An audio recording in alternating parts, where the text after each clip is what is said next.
저를 따라 선포해 주시기 바랍니다. 나는 예수님을 믿음으로 말미암아 평안합니다. 행복합니다. 생명이 넘칩니다. 우리 옆에 사람에게도 이렇게 축복하겠습니다. 좋은 일이 일어납니다. 인사하겠습니다. 예수님 믿으면 좋은 일이 일어납니다. 왜냐? 예수님이 좋은 분이시기 때문입니다. 오늘 그런 축복이 여러분에게 있기를 축원합니다. 함께 하나님 말씀 보겠습니다. 사도행전 19장 1절에서 12절 말씀 함께 보겠습니다. 사도행전 19장 1절에서 12절 말씀 제가 봉독하겠습니다. 아볼로가 고린도에 있을 때에 바울이 윗지방으로 다녀 에베소에 와서 어떤 제자들을 만나 이르되 너희가 믿을 때 성령을 받았느냐 이르되 아니라 우리는 성령이 계심도 듣지 못하였노라. 바울이 이르되 그러면 너희가 무슨 침례를 받았느냐 대답하되 요한의 침례니라. 바울이 이르되 요한이 회개의 침례를 베풀며 백성에게 말하되 내 뒤에 오시는 이를 믿으라 하였으니 이는 곧 예수라 하거늘 그들이 듣고 주 예수의 이름으로 침례를 받으니 바울이 그들에게 안수하매 성령이 그들에게 임하심으로 방언도 하고 예언도 하니 모두 12사람쯤 되니라. 바울이 회당에 들어가 석 달 동안 담대히 하나님 나라에 관하여 강론하며 권면하되 어떤 사람들은 마음이 굳어 순종하지 않고 무리 앞에서 이 도를 비방하거늘 바울이 그들을 떠나 제자들을 따로 세우고 두란노 사원에서 날마다 강론하니라. 2해 동안 이같이 하니 아시아에 사는 자는 유대인이나 헬라인이나 다 주의 말씀을 듣더라. 하나님이 바울의 손으로 놀라운 능력을 행하게 하시니 심지어 사람들이 바울의 몸에서 손수건이나 앞치마를 가져다가 병든 사람에게 얹으면 그 병이 떠나고 악귀도 나가더라. 아멘. 네, 오늘은 깨닫지 말고 사모하라, 깨닫지 말고 사모하라 라는 제목으로 하나님 말씀 증거하도록 하겠습니다. 사도행전 19장은 성령 받는 내용입니다. 근데 성령 받는 내용이 선택이 아니라 필수라는 내용이다, 당연한 일이다 라고 증거하고 있죠. 오늘 1절부터 6절까지를 한번 보시면 깊이 풀 수는 있지만 오늘의 흐름은 그겁니다. 성령의 능력 없이는 살 수 없다. 성령은 성도들에게 있어서 옵션이 아니라 필수다, 그 얘기. 오늘 1절부터 3절부터 먼저 보시면 아볼로가 고린도에 있을 때 바울이 윗지방으로 다녀 에베소에 와서 어떤 제자들을 만나, 그렇게 되어 있습니다. 이 어떤 제자가 이제 아볼로의 제자를 얘기하는 거예요. 아볼로가 그 전장에서 요한의 침례만 알 따름이라, 그래서 브리스길라 아굴라 부부가 성령을 알려줬죠. 그래서 성령 받고 아볼로가 힘차게 뛰는 장면이 이제 18장입니다. 19장에 나오는 어떤 제자는 이제 아볼로의 제자들이에요. 근데 왜 어떤 제자라고 했냐? 혹시 아볼로를 욕하는 게 되지는 않을까? 그래서 이제 어떤 제자라고 한 것 같아요. 질문이 뭐냐? 너희가 믿을 때 성령을 받았느냐? 그랬더니 듣지도 못했다, 그런 얘기하면서 성령을 강조하는 이야기가 나옵니다. 성령에 관해서는 이 성도들이 아볼로 수준일 수 있습니다. 그걸 보여주기도 하죠. 왜냐? 하나님 그러면 의식이 있어요. 어느 민족이나 하늘에 있는 신에게 제사를 지내고 우상을 숭배하고 이런 것들이 막 땅이나 바다 이런 것보다는 하늘 쪽이 있기 때문에 그게 이제 하나님으로 대체가 된 거잖아요. 그러니까 하나님이라는 개념은 그렇게 어색하지 않습니다. 믿지 않는 사람도 하늘에 계신 하나님 그러면 수긍을 해요. 예수님 그러면은 예수님도 어렵지 않습니다. 십자가라는 육체를 지니고 우리 가운데 돌아다니시면서 병을 고치셨다. 뭐 이런 이미지가 있기 때문에 요한복음이라는 스토리가 있는 어떤 이미지를 우리가 떠올릴 수 있기 때문에 예수님이라는 이미지도 연상하기 쉬워요. 근데 성령은 이미지가 여러분 옵니까? 성령은 애매하죠. 성령은 함께 있으면 좋은 거고 또 뭐 옆에 계시면 좋은 건데 뭐 깨닫지 못하더라도 하나님 계시고 예수님 계시니까 뭐 이렇게 약간 애매할 수가 있습니다. 그래서 어떤 분들은 옛날에 성신이라고 불렀던 적이 있어요. 홀리 고스트. 그래서 성령이 애매한 개념으로 사람들에게 자리 잡힐 수가 있는데, 성령도 성경은 엄연히 삼위일체 하나님이시다 얘기하고 있다는 거예요. 근데 우리가 오래 믿으면서도 불구하고 성령을 모르는 상태에서 믿고 있는 사람이 있다고 생각합니다. 오늘 4절부터 6절까지 보면은 여기서 알 수 있는 건 뭐냐? 기독교는 이 원리가 아니라 만남이라는 거예요. 성령을 만나지 않고서는 모든 사람이 요한의 침례에 머물러 있을 수밖에 없다라는 걸 보여주죠. 바울이 이르되 4절 보시면 요한이 회개의 침례를 베풀며 백성에게 말하되 하면서 요한의 침례를 쭉 얘기하고, 그 다음에 5절 주 예수의 이름으로 침례를 받으니 그때 성령을 만나죠. 6절 성령이 그들에게 임하심으로. 성령을 안 받으면 요한의 침례에만 머물러 있는 것이고, 주 예수의 이름으로 침례를 받으면 그 성령의 침례죠. 그러면 그때부터 방언도 하고 예언도 하고 삶이 완전히 바뀌는 모습이 나온다라는 거예요. 그 구분점이 어디냐? 성령을 받느냐 안 받느냐 여기라는 거죠. 성령 그러면은 이제 좀 말이 어렵습니까? 성령 그러면 이렇게 생각하면 돼요. 성령은 인격체죠. 인격체. 그러니까 인격체다 그러면 이것도 좀 말이 어려우면 그냥 인격 모독, 뭐 이렇게 가끔 우리 들리는 말 가운데 인격 모독이란 말도 있죠. 넌 나의 인격을 모독했어. 똑같은 거예요. 그거예요. 그러니까 인격체는 누구를 좋아합니까?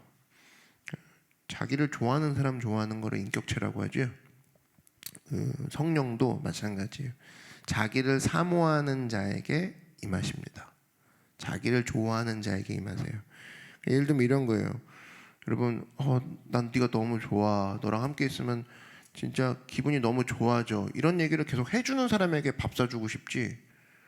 너랑 먹으면 좀 약간 막 올라와. 만나는 줄게. 그럼 만나기 싫죠. 그런 사람과 누가 만나요? 그죠? 연예인들 사인할 때도 봐요. 오빠 막 그러면서 달려든 사람에게 한 장이라도 더 해주지. 뭐 해주시려면 해고요. 그냥 바쁘시면 그냥 가세요. 그럼 누가 해줘요? 아무도 안 해주지.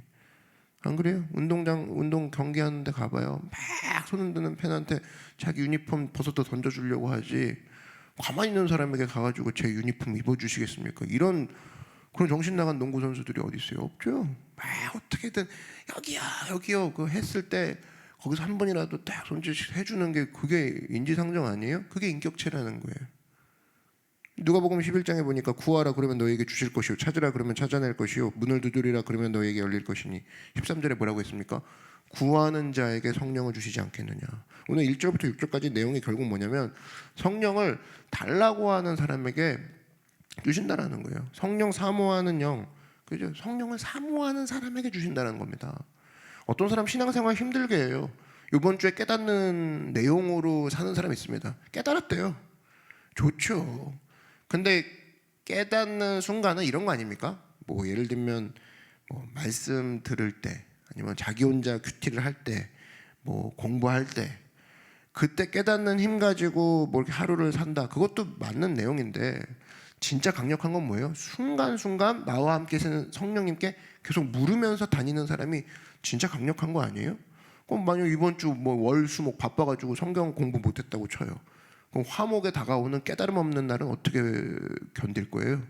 이번 주 성경 못 읽었으니까 그냥 대충 그냥 안전하게 지내고 다음 주부터 움직입니까? 아니에요. 그렇게 움직이니까 문제가 되는 거죠. 어떻게 해야 돼요? 월화수목금토 매 순간순간 말씀이신 성령님께 계속 물으면서 가야죠. 그죠? 묻는 인생이 강력하다는 겁니다. 깨닫는 인생이 강력한 게 절대 아니다라는 거예요.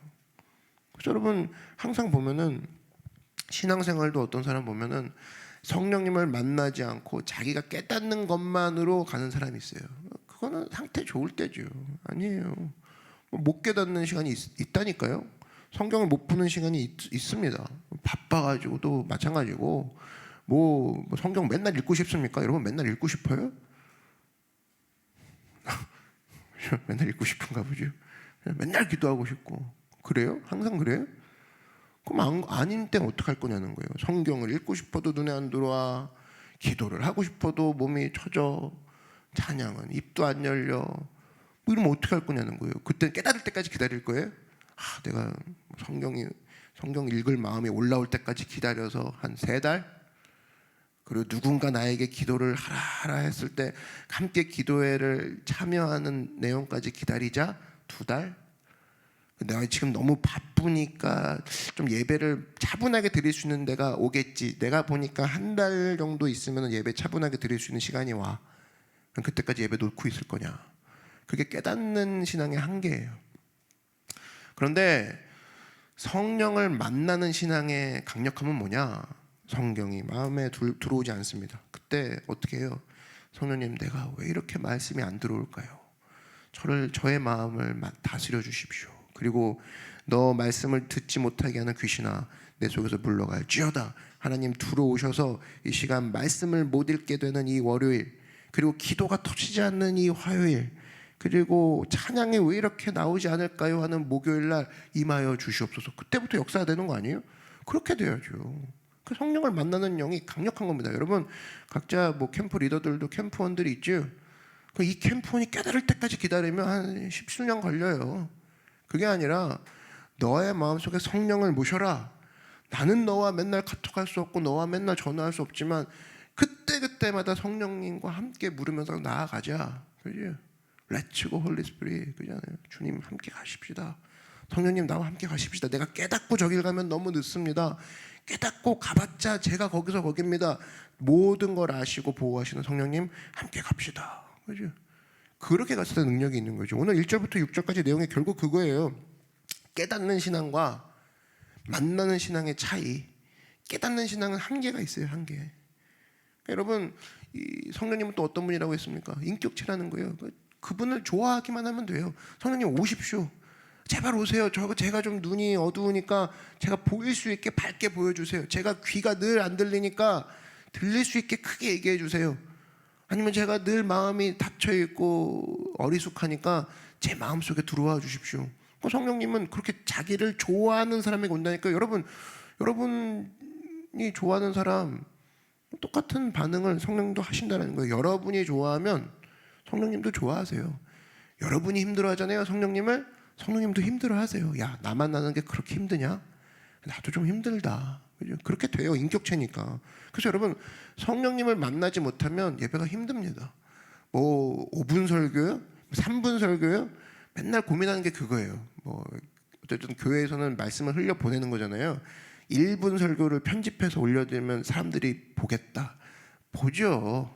근데 그것도 몇 번 계속 올려봐요. 성령 만나지 못하는 사람은 1분 아니라 30초도 힘들어요.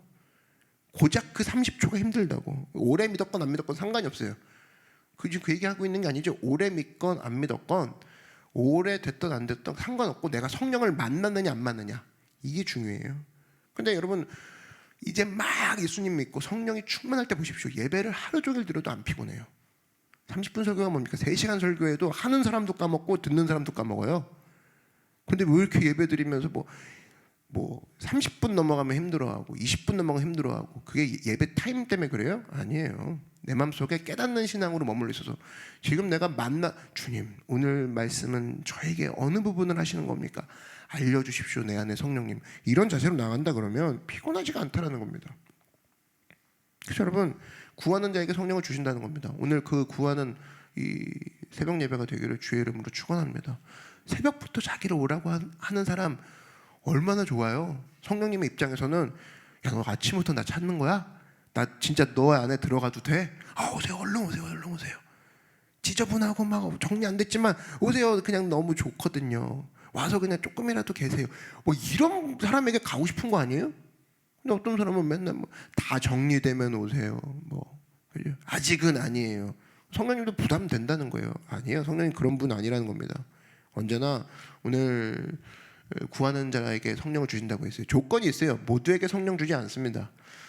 모두에게 임할지어다 얘기는 하는데, 임할지어다 미래형이에요. 구하는 자에게 임한다. 성령이 분명한 조건을 얘기하죠. 구하십시오. 오늘 성령을 구하고 성령을 만나는 그런 아침이 되기를 축복합니다. 그랬을 때에 임하죠. 오늘 몇 명에게 임하느냐? 7절에 보니까 모두 12사람쯤 되니라. 12사람, 뭐 많지 않은 숫자입니다. 임합니다. 근데 이 사람들이 어떤 일을 벌였냐?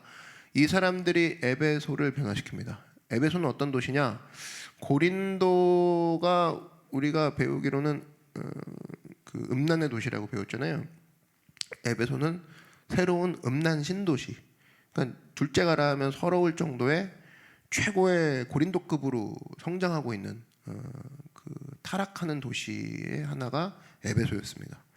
근데 이 요한의 침례밖에 몰랐던 사람이 바울로 인해서 성령을 만나고 나니까 에베소 전체를 변화시키는 일이 벌어져요. 무슨 일을 했느냐? 두 가지 일을 합니다. 첫 번째는 방해를 뚫어버려요. 8절부터 10절까지 보시면 바울이 회당에 들어가 석 달 동안 담대히 하나님 나라에 관하여 강론하며 권면하되 어떤 사람들은 마음이 굳어 순종하지 않고 무리 앞에서 이도를 비방하거늘 바울이 그들을 떠나 제자들을 따로 세우고 두란노 서원에서 날마다 강론하니라. 2해 동안 이같이 하니 아시아에 사는 자는 유대인이나 헬라인이나 다 주의 말씀을 듣더라. 이렇게 되어 있어요. 그러니까 점점 방해를 뚫으면서 말씀을 계속 전파하는 바울과 함께 사역하는 사람이 되더라라는 겁니다. 이게 뭐냐? 여러분 점점 방해가 쌓아진다.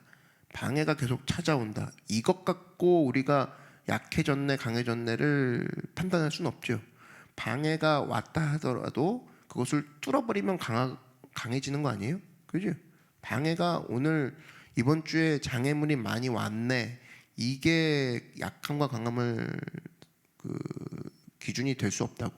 내가 그 방해를 뚫어버리면 된다라는 거예요. 오늘 바울 보니까 회당에서 말씀을 못 전하는 상태가 오니까 두란노 서원, 이 성경 학교예요. 그 두란노 서원이라는 곳으로 가가지고 말씀을 또 전하죠. 방해가 오면 오는 대로 그 방해 가운데 이겨가면서 말씀을 증거합니다. 근데 거기서 어떻게 했느냐? 9절에 보니까 두란노 서원에서 날마다 강론하니라 2해 동안 이같이 하니. 사도 바울의 매력이죠. 날마다 했고 2년 동안 계속했다. 근데 이때 배운 사람들이 사실은 나중에 흩어져서 7교회를 세웁니다. 그게 12사람들의 이 특징이에요. 그러니까 뭘 얘기하는 거냐? 방해가 있어도 계속하면 된다라는 겁니다. 마귀는 뭘 싫어해요? 방해를 조금만 느꼈을 때 바로 그만두는 사람들. 마귀는 참 좋아하죠. 그죠? 놔둬도 그 사람들은 놔둬도 했다 안 했다 하니까. 그죠? 그러니까 뭐 말씀 은혜 받았대요. 그럼 놔둬도 꾸준히 안 하는 사람들은 좀 있으면 놔둬도 돼요. 왜냐? 좀 있으면 또 금방 시들하거든요. 그래서 성경에 보면은 예수님께서 그 집 비유를 하시면서 어떤 사람이 귀신이 나가고 나서 하나님을 모시지 않으니까 귀신이 집이 있을 곳을 찾다가 광야까지 갔다가 자기 집을 향해 다시 오니 집이 비어 있는지라. 그죠? 그래서 7귀신 데리고 들어오는 장면이 있죠. 그 뭡니까? 그 사탄은 언제나 우리 삶 가운데 자기 집, 여기가 나의 집이다 이런 생각 가지고 침투한다라는 거예요. 저 사람 속에 들어가 있어야 되는데, 저 영혼 속에 들어가 있어야 되는데, 그 모습. 근데 그 가운데에 꾸준하게 성령님을 모시고, 내가 오늘 낙심하고 좌절해도 주님, 오늘 낙심하고 좌절했지만 성령님을 내가 만나고 성령님께 내가 한탄합니다. 성령님께 내가 의지합니다. 늘 성령님을 집안에 이미 모시고 있다 그러면 귀신 나갔다 하더라도 이 왔을 때 내 자리인데 성령이 계시네, 하나님이 있네, 예수님이 계시네, 그죠? 그거 듣고 도망간다라는 거예요. 그래서 여러분 뭘 해도 꾸준히 하는 거, 이거 이길 수 없다라는 겁니다. 물 한번 보십시오. 물도 끓을 때 100도에서 끓죠, 그죠? 근데 여러분 커피는 몇 도에서 끓어요? 85도에서 한 90도 사이에서 끓는데요. 막 끓어. 그때 빨리 끓어버리는데, 물보다 빨리 끊어버리는데, 이 얘기는 뭐냐면은 순수한 물이라는 것에 커피라는 불순물이 들어가면 더 빨리 끓어오른다라는 거예요. 그러니까 방해물, 이 불순물이 하는 역할이 뭐예요? 온도를 더 빨리 달아오르게 만든다라는 거죠. 그죠? 근데 인생도 마찬가지예요. 내 삶에 물과 같이 살고 싶어요. 그죠? 산소 같은 여자, 물 같은 여자, 그렇게 살고 싶어요. 근데 그렇게 놔두지 않죠. 불순물이 온다고, 내 삶에 장애물이 온다고. 그때마다 어떻게 생각해야 되냐? 요거 내가 순수할 때보다 더 빨리 도달하겠다. 물보다 빨리 끓겠구나. 기회구나. 그렇게 생각하면서 달려갈 수 있어야 된다는 거예요. 언제나 여러분 성령을 받은 사람의 특징은 방해가 있어도 계속함을 하는 힘이 있고 계속함을 통해서 열매를 맺을 수 있다는 겁니다. 오늘도 여러분 삶 가운데 방해가 오고 불순물이 찾아온다 할지라도 이거 기회구나, 오히려 더 빨리 하나님을 찾을 수 있겠구나, 더 하나님의 역사를 빠르게 느낄 수 있겠구나, 성령님을 인정하고 그 가운데 열매를 맺어 나아가는 여러분들에게 주의 이름으로 축원합니다. 두 번째, 이 사람들 성령 받은 자들이 말씀을 받았더니 폭발하더라는 거예요. 성령을 받고 그 상태에서 성령으로만 머물러 있지 않고 말씀으로 이어졌다라는 겁니다. 되게 보통 한쪽만 추구하죠. 장로교는 말씀만 추구합니다.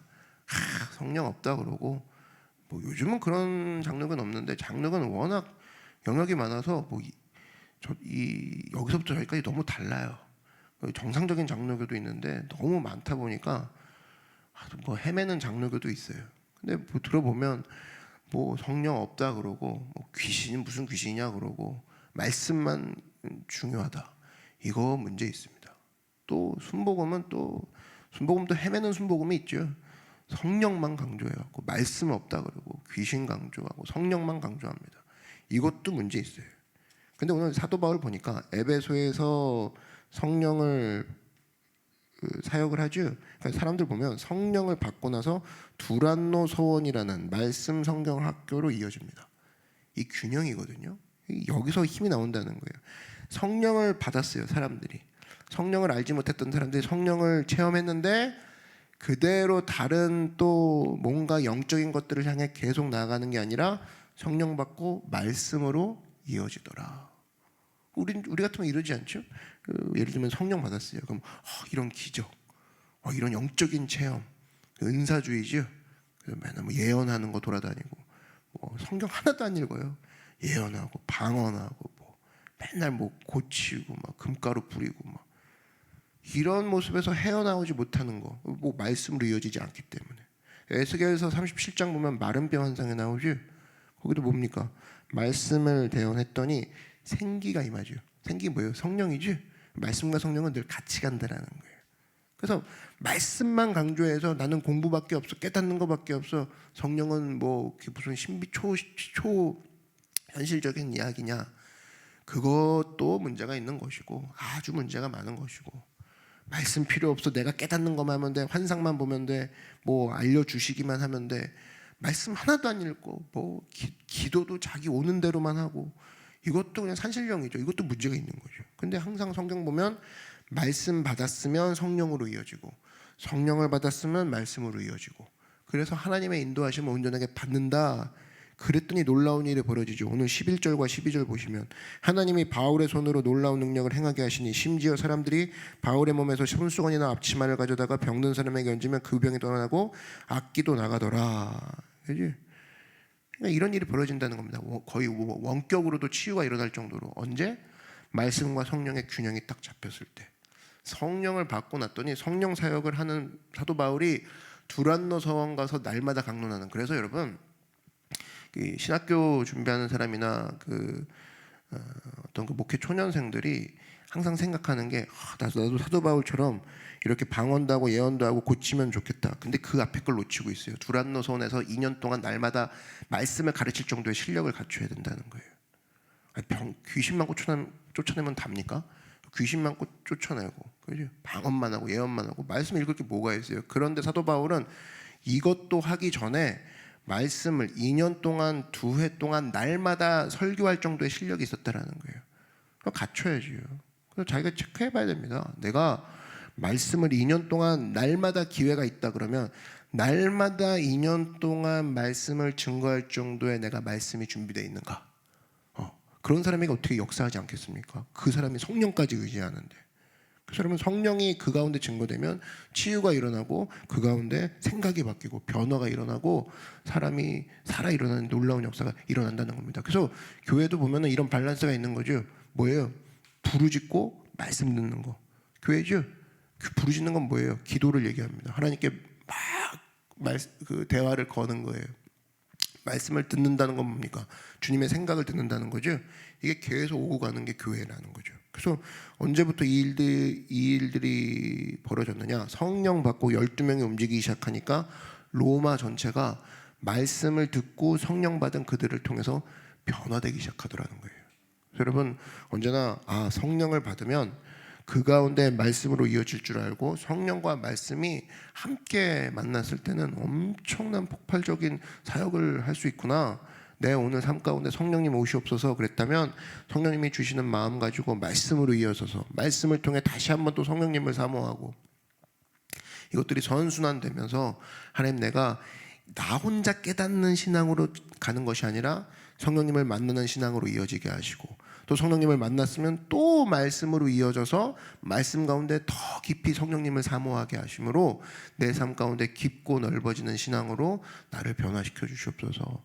그런 큰 복받아 큰 일을 하는 여러분 되기를 주의 이름으로 축원합니다. 오늘 기도할 건 딱 한 가지예요. 하나님 오늘 새벽 예배 때 깨닫기 원합니다. 한계가 있어요. 나를 깨닫게 하시는 성령님 내 안에 와 주시옵소서. 그게 강력한 기도죠. 오늘 내가 뭔가 설교에서 뭐 하나 포인트를 잡아보겠다. 그 한계가 있어요. 뭐 잠깐 졸았으면 어떻게 할 거야? 아니에요. 모든 말씀과 모든 것의 주인 되시는 성령님 내 안에 오셔서 오늘 기도하는 중에 깨닫게 하시고 기도가 끝나고 나서도 말씀으로 이어지게 하시고 또 오늘 오전 오후 때 예배 아침에 드렸던 거 다 까먹고 정신없이 지낸다 할지라도 늘 성령님 붙잡고 성령님 이거 어떻게 할까요? 성령님 이거 어떻게 제가 느껴야 될까요? 어떻게 해석하길 원하십니까? 성령님 뭘 원하십니까? 계속 묻고 따라 묻고 거기서 함께하고 모셔드리고 인정하는 그런 성령님을 사모하는 삶으로 나를 변화시켜달라고 오늘 성령님을 간구하는 그 기도 하나 했으면 좋겠습니다. 우리 주님의 이름 한번 부르고 하나님 오늘 그 출발점이 되는 하루가 되기 원합니다. 깨닫는 신앙에서 넘어서 벗어나 하나님과 함께하는 성령님과 함께하는 신앙이 되게 하여 주시옵소서. 우리 주의 이름 한번 부르고 다 같이 간구하겠습니다. 주여